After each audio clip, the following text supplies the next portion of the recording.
할렐루야. 오늘은 8월 네 번째 주일인 8월 24일 주일입니다. 오늘 8월 24일 주일 예배 영과 진리로 드리시고 치유와 감동과 축복을 충만히 받으시기를 간절히 기도드립니다. 오늘 8월 24일 주일 예배 주시는 하나님의 말씀은 신약성경 사도행전 11장 19절에서 26절 말씀으로 그리스도인 이러한 제목의 말씀입니다. 그러면 오늘 본문인 사도행전 11장 19절에서 26절 말씀을 읽도록 하겠습니다.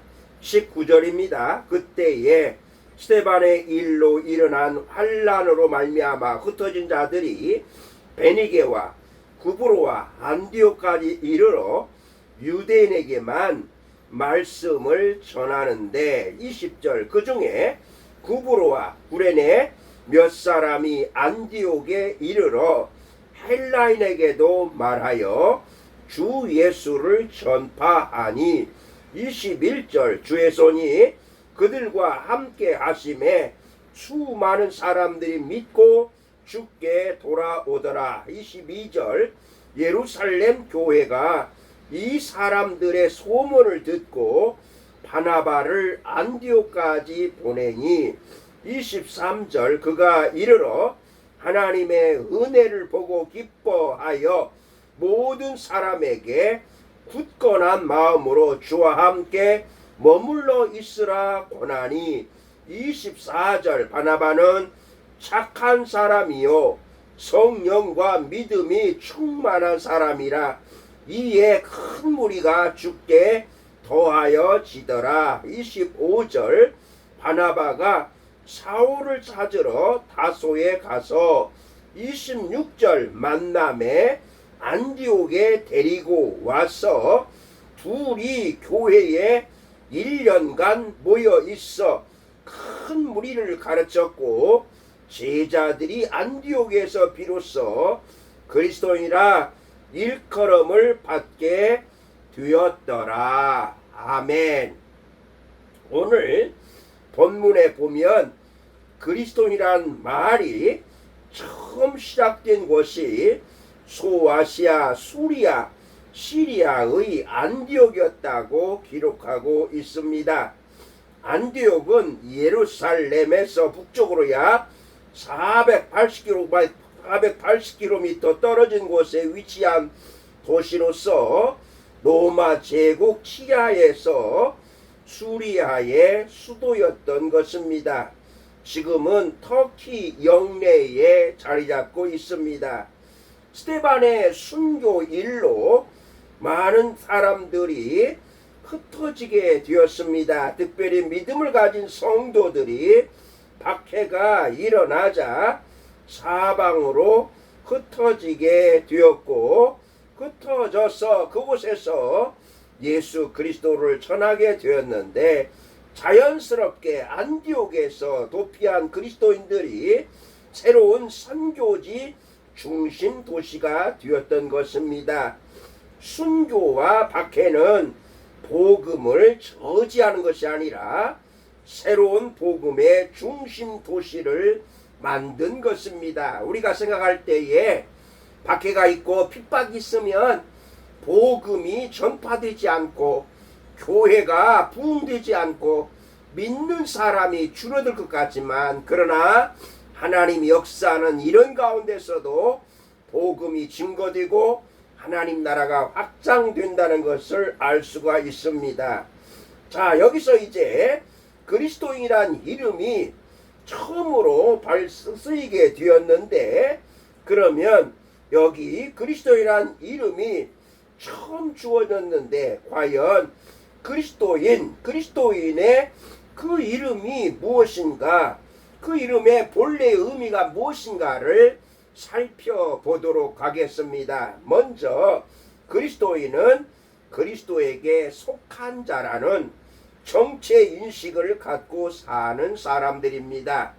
그리스도인은 그리스도에게 속한 자로서 정체 인식을 갖고 사는 사람들이라고 하겠습니다. 그래서 그리스도인이란 말은 그리스도에게 속한 사람이라는 것을 알아야 되겠습니다. 그런데 우리가 오늘 본문에서 주목할 것은 이 명칭은 그리스도인들 자신들이 붙여진 이름이 아니라 다른 사람들에 의해서 사용된 것으로 보인다는 것입니다. 아마도 믿지 않는 자들, 즉 불신자들에 의해서 이 명칭이 붙여질 것으로 보인다는 사실입니다. 오늘 본문 26절에 보면 안디옥에서 비로소 그리스도인이라 일컬음을 받게 되었더라 이렇게 말씀하십니다. 그런데 또 하나 주목할 것은 26절에 이들이 바나바와 사울의 두 지도자의 가르침을 1년 동안 본격적으로 받고 나서 그들이 주변 사람들에게 그리스도인이라고 일컬음을 받게 되었다는 것입니다. 그러니까 바울과 바나바 지도자의 그의 영향력으로 말미암아서 주변의 많은 사람들이 주님께로 돌아오게 되었다는 것입니다. 불과 1년밖에 안 되었지만 이곳에 변화와 흔적을 드러나게 된 것입니다. 나는 마음이 온유하고 겸손하니라고 말씀하신 예수님처럼 자신을 드러내기보다는 늘 이웃을 어떻게 섬기고 이웃을 어떻게 행복하게 할 것인가를 고민하는 사람들, 바로 그러한 사람들이 진정한 그리스도인이라고 할 수가 있겠습니다. 여러분 정말 그리스도인이라고 말할 수 있습니까? 여러분은 그리스도인이십니까? 그렇다면 여러분은 그리스도에게 속한 사람이 되는 것입니다. 아멘. 두 번째로 그리스도인은 바로 예수님을 그리스도로 증거하는 사람입니다. 예수님을 그리스도라고 증거하는 사람입니다. 안디옥에서 예수님의 제자들이 그리스도인이라고 불리우는 것도 거기서 그들이 모든 삶의 기회에 그리스도를 증거하고 믿었기 때문이었던 것입니다. 그리스도인은 예수님을 그리스도라고 구세주라고 전도하는 사람들입니다. 본문 20절 보십시오. 그 중에 구브로와 구레네 몇 사람이 안디옥에 이르러 헬라인에게도 말하여 주 예수를 전파하니, 여기 헬라인에 대해서 헬라인에게 주 예수를 전파했다고 하는 이러한 말씀입니다. 그러니까 바로 이방인들에게도 헬라인에게도 예수 그리스도를 전파했다는 것입니다. 그런데 어떤 결과를 가져왔습니까? 본문 21절에 보니까 주의 손이 그들과 함께 하심에 수많은 사람들이 믿고 주께 돌아오더라. 수많은 사람들이 믿고 주께 돌아오더라. 이렇게 말씀하고 있는 것입니다. 바로 이것이 안디옥 교회에 일어난 부흥의 역사라고 할 수가 있습니다. 예수를 믿고 예수를 만난 사람들이 예수 그리스도를 전했을 때에 이러한 역사가 일어난 것을 알 수가 있는 것입니다. 여러분이 정말 그리스도인이라고 한다면 예수님을 그리스도라고 구세주라고 전도해야 되는 것입니다. 그리스도인이라면 예수 그리스도를 전도하는 사람들임을 기억하시고 실천하시기를 바랍니다. 아멘. 이제 세 번째로 보겠습니다. 세 번째 그리스도인이란 바로 그리스도와 함께 고난도 감수해야 한다는 말씀입니다. 그리스도인은 예수 그리스도와 함께 고난도 감수해야 된다는 말씀입니다. 특별히 베드로전서 4장 16절에 보면은 만일 그리스도인으로 고난을 받으면 부끄러워하지 말고 도리어 그 이름으로 하나님께 영광을 돌리라고 베드로전서 4장 16절에 말씀하고 있습니다. 그러니까 여기 그리스도인이란 바로 고난 속에서도 그리스도의 이름을 붙들고 그 이름을 드러내기 위하여서 자신을 희생하는 사람이라고 하겠습니다. 비단 복음을 증거함으로 안디옥 교회의 그리스도인들은 고난에 동참하고 있었을 뿐만 아니라 지도자인 바나바를 따라서 착한 삶에 열중하고 있었던 것입니다.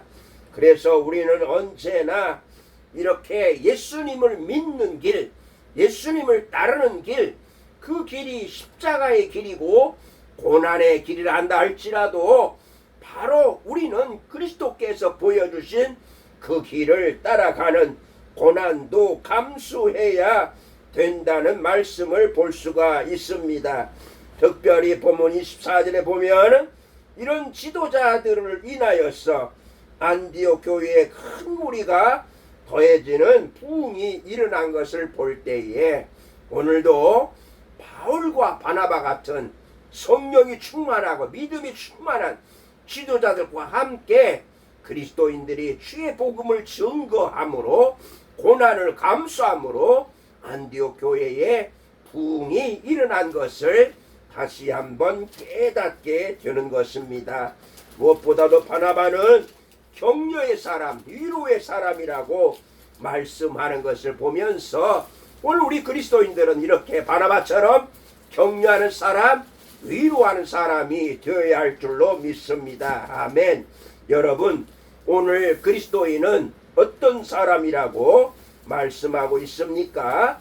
그리스도인은 그리스도께 속한 자라는 정체의 인식을 가져야 되며 그리스도인은 예수 그리스도를 예수님을 그리스도로 증거하는 사람들이고 그리스도인은 바로 그리스도를 위해서 고난도 감수해야 한다는 사실을 깨닫고서 오늘 이 시대에 예수 그리스도를 믿는 그리스도인으로서 그리스도인으로서 정말로 하나님 나라 확장을 위해서 참으로 이 시대에 주의 복음을 증거하는 주님을 정말로 사랑하면서 주님의 증인으로 삶을 사시는 그리스도인들이 다 되시기를 주님의 이름으로 축복합니다. 아멘. 살아계신 하나님, 오늘도 주의 말씀을 받게 하셔서 감사드립니다.